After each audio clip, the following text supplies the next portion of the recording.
Hi, my name is Maya, and I'm 32 years old. If you had asked me 2 years ago to describe myself, I would have said I'm a hopeful woman, a marketing analyst, and a loving wife trying to start a family with the man I thought was my forever. But that version of me is gone now. It vanished the day my world went dark, literally and emotionally. It was a sunny Thursday afternoon. I was sitting in my car at a red light, smiling like an idiot at my phone. On the screen was a photo of a pregnancy test, two bright pink lines. After 4 years of trying, tears, fertility appointments, and heartbreak, it had finally happened. I was pregnant, and I couldn't wait to tell Derek, my husband.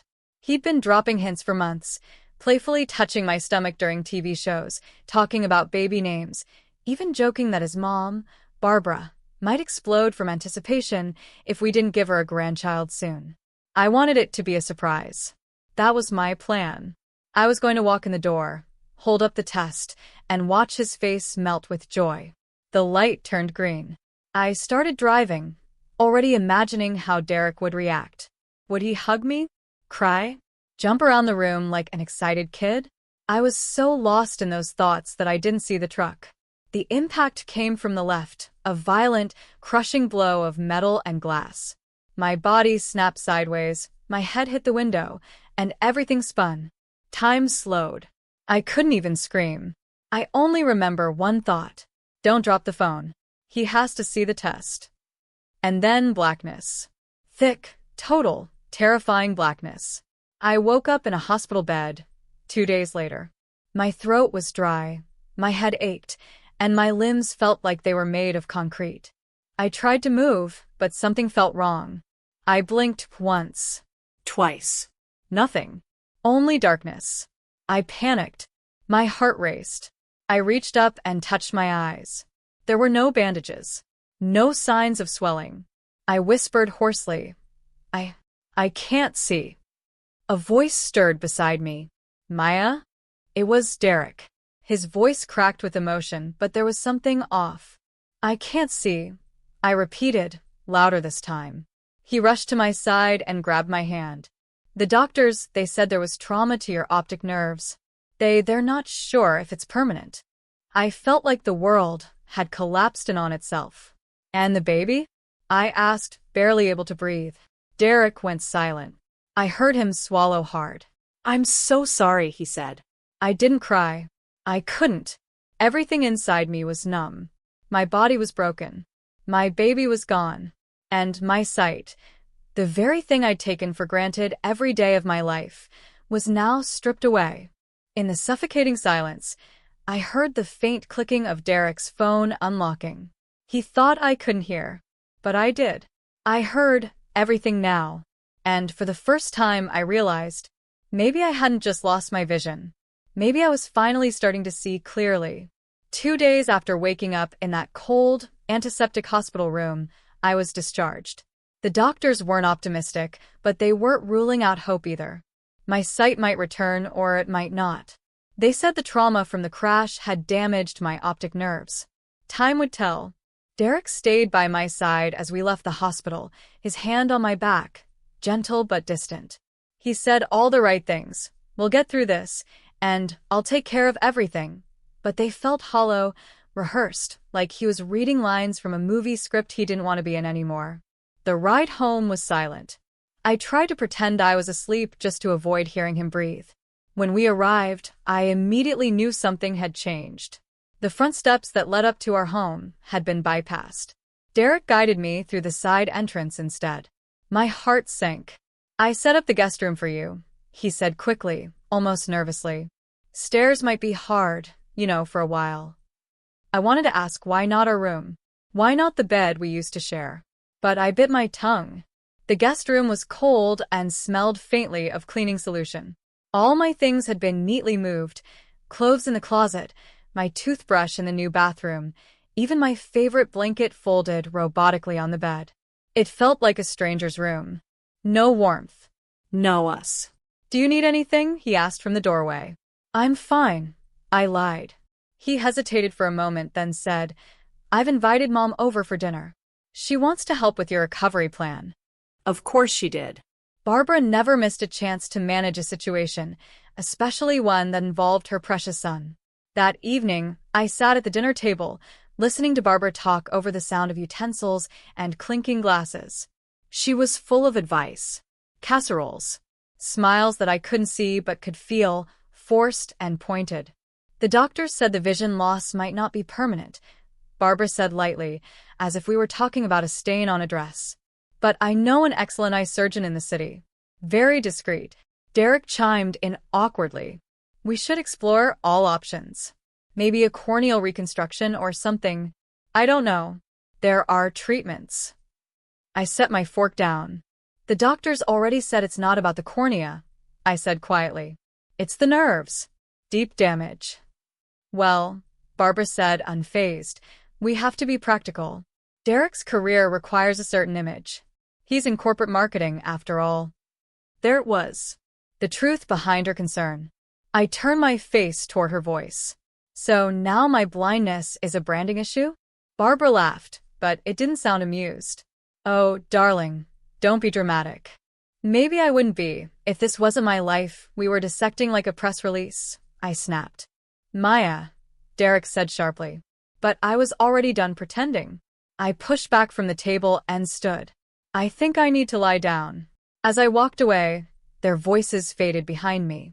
I couldn't see their faces, but I knew exactly what expressions they wore. I spent the next few weeks in that downstairs guest room, surrounded by furniture that wasn't mine, in a house that suddenly felt colder than a hospital ward. I heard every footstep, every whisper, and every door Derek closed behind him when he thought I was asleep.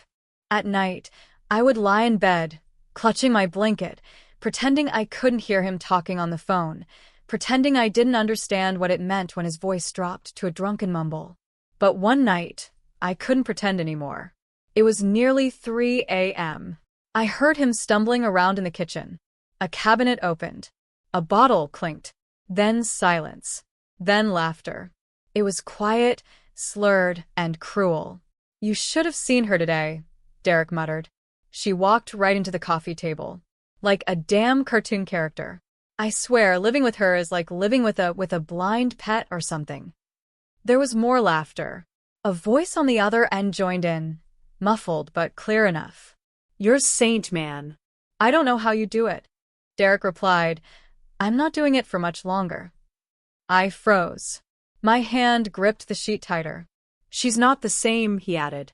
It's like she's there, but she's not. She can't see.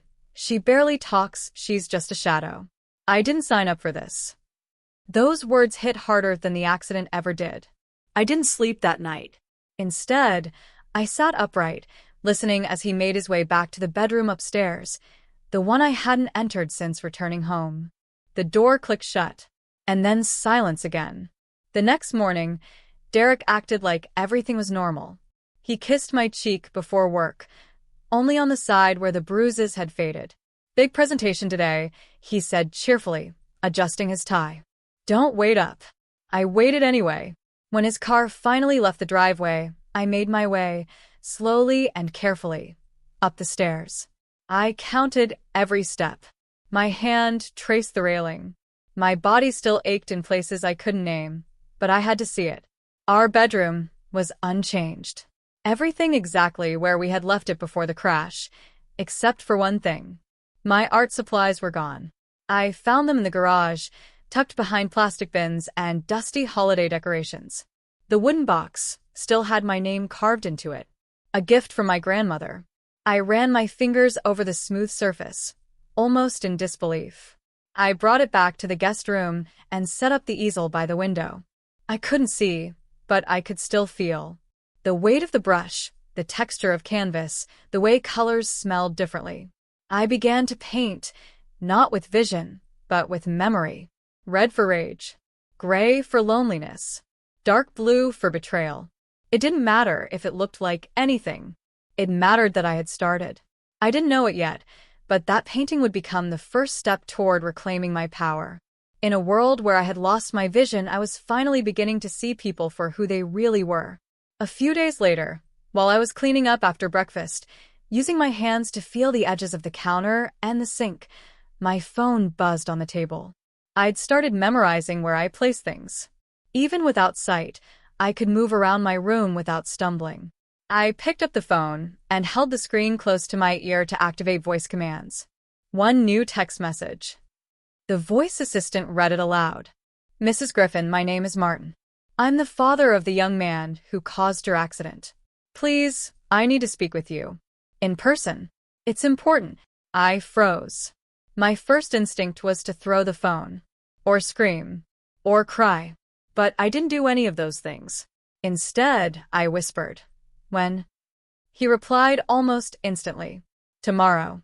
10 a.m. Café Marlowe. I'll be there. The next morning, I dressed carefully. Barbara had gone grocery shopping. Derek was at work. I called a ride and gave the driver the name of the cafe, pretending I could still read signs when I couldn't. I held my cane, wore my sunglasses, and kept my head low. The cafe was quiet, upscale, and full of people who didn't look twice at a blind woman. Mrs. Griffin? A gentle voice asked near my table. I nodded. I'm Martin. He sounded older, worn down. Regret clung to every syllable. He sat down and spoke without hesitation. My son's name is Kevin. He's currently in rehab his third time. But the day he hit you, he wasn't alone. I felt the air tighten around me. He was following someone, Martin continued. A woman. I said nothing. Kevin didn't even know her name. But he remembered she worked in a firm called Griffin Marketing Associates. That's when I realized. He slid a piece of paper across the table. Your husband's firm. My breath caught. He was meeting her every Saturday. At the Golden Leaf Hotel. I clenched my fists. Are you saying Derek was? Yes, he replied. Your husband was having an affair with a client's wife. Kevin was told to scare her, to follow her car, make her panic, give her a reason to back off. But he hit me, I said numbly. Martin's voice trembled. Kevin was high, confused. He followed the wrong car, the wrong woman. Silence fell between us, heavy as lead. I'm not here to ask for forgiveness, Martin said. I'm here to tell you the truth. And to offer something. He pulled out a brochure. Dr. Allen, one of the best neurosurgeons in the country. He might be able to restore your sight. And I'll pay for everything. I touched the edge of the paper. Why? I whispered. Because I failed my son, Martin replied. And you got hurt in the crossfire. This is the least I can do. I didn't respond. Not right away. But as I sat there, surrounded by sound and shadow, I realized something. Derek didn't just betray me emotionally. He was the reason I lost everything. Dr. Allen's clinic was nothing like the crowded hospitals I'd been through. It was quiet, sleek, and private, just like Martin had promised. For the first time since the crash, I felt a flicker of something I hadn't dared let myself feel. Hope.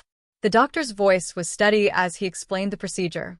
The damage to your optic nerves is serious, but not irreversible. The surgery is delicate, and the recovery will take time. But if successful, your vision could return. I asked only one question. When can we begin? 3 days later, I was prepped for surgery. Martin stayed in town and offered his apartment, quiet and filled with the soft smell of old books and oil paint. His late wife had been an artist too. It made the place feel like a resting heart. I needed that calm.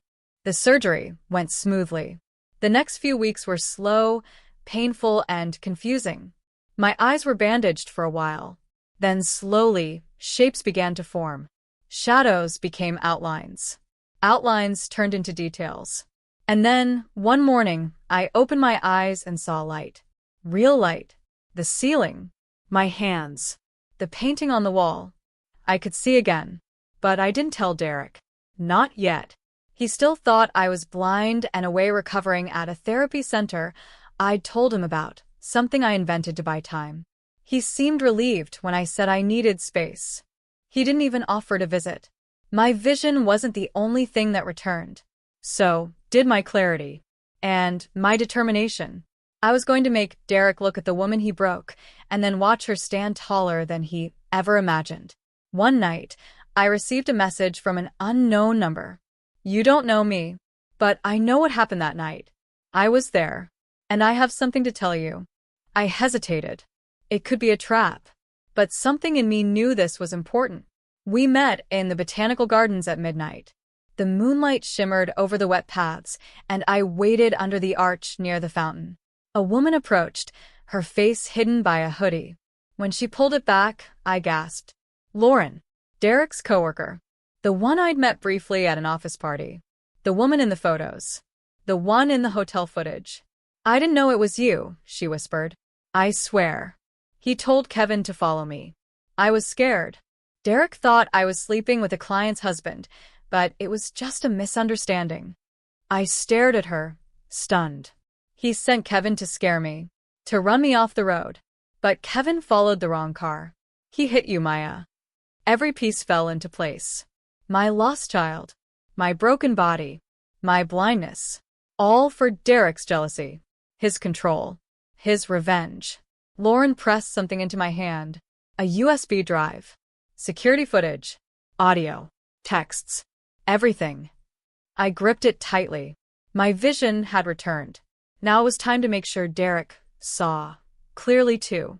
It was a rainy Saturday night, the same night Derek always reserved for client meetings at the Golden Leaf Hotel. And, as always, Barbara came over for their weekly dinner, perfectly timed to ensure no one missed her opinion. Except this time, I was ready. I stood outside the house, wearing a dark coat and simple makeup. Nothing flashy, just calm, Clean. controlled. My vision was sharp, my resolve even sharper.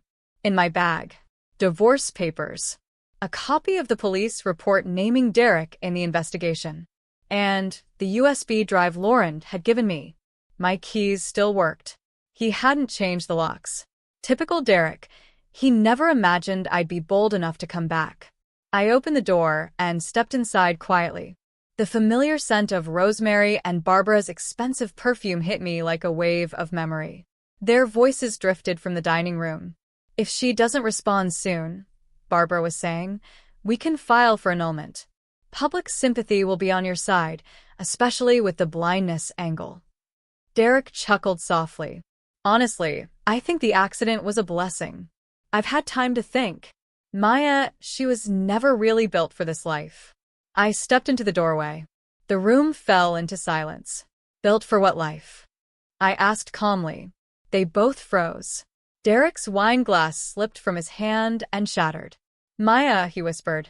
Wait, you're supposed to be blind. I finished for him. Funny thing about healing. It's unpredictable. Barbara stood, hands trembling. Whatever this is about, we can discuss it privately. No, I said, stepping closer. We're doing this here. Together. I placed the divorce papers on the table, right next to the untouched salad. And this, I added, setting down the police report, names Derek Griffin as a party to a premeditated intimidation attempt that resulted in vehicular assault. I don't know what you're talking about, Derek stammered. Kevin does, I replied. So does Lauren. And now? So does the police department. Barbara gasped. Lauren? Yes, I said. Your son's affair partner. The one he sent a drugged-up man to follow. The one he thought was cheating with a client. The one I got hit in place of. I never meant for you to get hurt, Derek said, his face pale. It was just supposed to be a warning. And yet, I replied, removing my sunglasses and staring him in the eye, I lost my sight. I lost our child. And you never once said you were sorry. Barbara stepped back, clearly shaken. I leaned closer. You have a choice. Sign the papers. Or I walk into a courtroom with witnesses, evidence, and your mother's weekly dinner schedule as proof of your manipulation. Derek looked at me, the real me, for the first time in months. I loved you, he said weakly. No, I replied.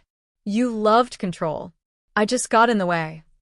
He picked up the pen with a shaking hand and signed. I turned to leave. My steps were steady. My head was high. For the first time since the crash, I didn't feel broken. I felt free. 2 months later, my life looked nothing like it had before. I was living in a small loft above an art gallery, thanks to Jordan, the gallery owner who had first seen my paintings when I emailed him anonymously. "This is raw," he'd said when we met. "It's not about what's on the canvas. It's what's behind it." He offered me a small exhibit slot. I accepted, but under a new name, Maya Griffin, no more Mrs. Derek Griffin. Opening night arrived. The gallery buzzed with chatter, glasses clinked, and candles flickered beside each of my canvases. Every painting was built from the pain I couldn't put into words. A dark road with no lights. A blurred ultrasound dissolving into red. A woman's silhouette, hands on the walls, reaching for something unseen. The centerpiece, though, stood in the middle. A portrait of a man staring into a cracked mirror, his reflection split between his real face and the face of the monster he became. Its title? The Golden Leaf. The room fell into hush when Derek walked in. He looked thinner, suit wrinkled, hair unkempt. Barbara followed behind, tight-lipped and trying to save face in a pearl necklace that looked too heavy for her. Derek's eyes landed on the portrait. He froze. "Maya," he whispered when he saw me standing a few feet away, my hand resting lightly on the pedestal.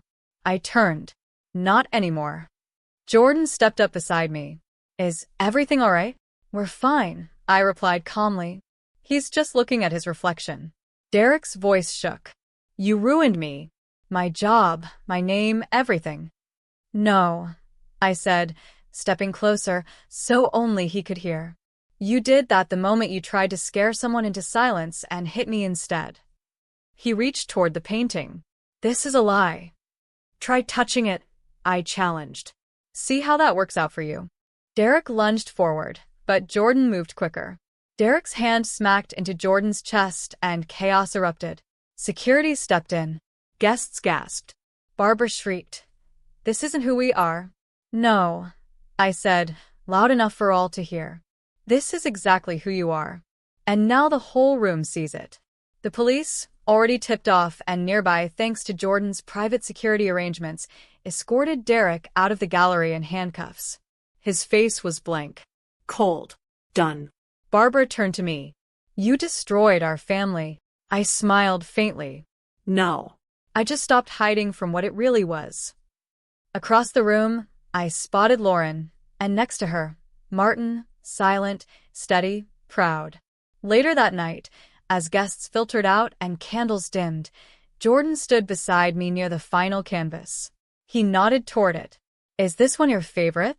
I looked at the painting, a woman standing in an open field, light breaking through clouds behind her, her eyes closed but peaceful.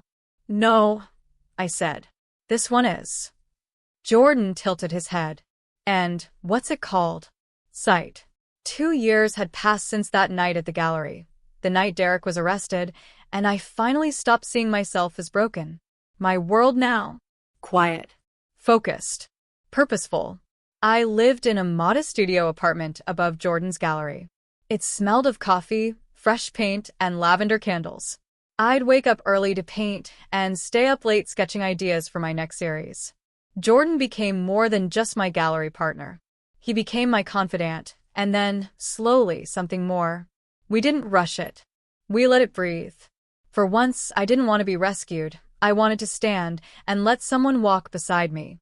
That morning, sunlight poured in through the window, warming the wooden floor as I packed up a new collection of paintings. These weren't about pain anymore. They were about resilience, healing, quiet joy, soft rebirth. On my desk sat a sealed envelope from Martin, delivered earlier that week. I hadn't opened it yet. Something about it made me nervous, as if it held the last piece of a puzzle I wasn't sure I wanted to finish. But now was the time. I slid my finger under the flap and unfolded the letter. "Dear Maya, my son Kevin came home from rehab yesterday. 5 months sober. He asked about you, about the accident, about everything. I told him the truth. He wants to apologize in person, but I told him that decision is yours. Some scars heal on their own time. Some never fully fade. Thank you for showing me what strength looks like. You changed more lives than you'll ever know. Martin." I closed my eyes. Not long after, Jordan knocked gently before walking in, holding 2 bagels and a to-go coffee. "Ready for moving day?" he asked with a smile. Almost, I replied. Just open a letter for Mart. Good news or bad? Both, I said softly. His son wants to meet. To say sorry. Jordan didn't rush an answer. That was what I loved about him. He respected silence. Then maybe, he finally said, some stories deserve proper endings. I smiled. Just then my phone buzzed. A news alert. Breaking. Former marketing executive Derek Griffin pleads guilty to conspiracy and harassment charges. Multiple victims testify in court. Sentencing scheduled next week. I held the phone tight. The women Derek had threatened, the ones who came forward after my gallery opening, had been heard. And believed. Jordan glanced over my shoulder and nodded. Your art gave them a voice. It gave me one too, I replied, gently placing the phone down. As we finished loading boxes into the truck, he handed me a small velvet pouch. This came to the gallery yesterday, he said. Inside was my old wedding ring. Alongside it, a note. I kept this when Derek threw it out. It was his grandmother's. But I think it was always yours. Do what brings you peace. Barbara. I stared at the simple gold band. Once, it represented everything I thought I needed. Now it was just metal. Heavy with memory. But powerless. What will you do with it? Jordan asked. I smiled. I think I just found the centerpiece for my next show. He kissed the back of my hand, the same hand that once wore that ring. Ready to go home? He asked. Yes, I said. Not to a place where I'd hide. Not into someone else's shadow. But into a life I had painted myself stroke by stroke, tear by tear, truth by truth. Maya's story wasn't about tragedy. It was about transformation. She didn't let blindness define her. She didn't let betrayal destroy her. Instead, she reclaimed her identity, saw the truth others tried to bury, and turned her pain into purpose. In a world where others tried to silence her, she painted louder. Where they tried to break her, she rebuilt herself stronger. And when they thought she would vanish, she stood on a gallery floor and made sure the world saw everything. Because revenge isn't always loud. Sometimes it's quiet. It's freedom. It's peace. It's finally seeing clearly without ever needing perfect eyes. This wasn't just a story about what Maya lost. It was about what she chose to become.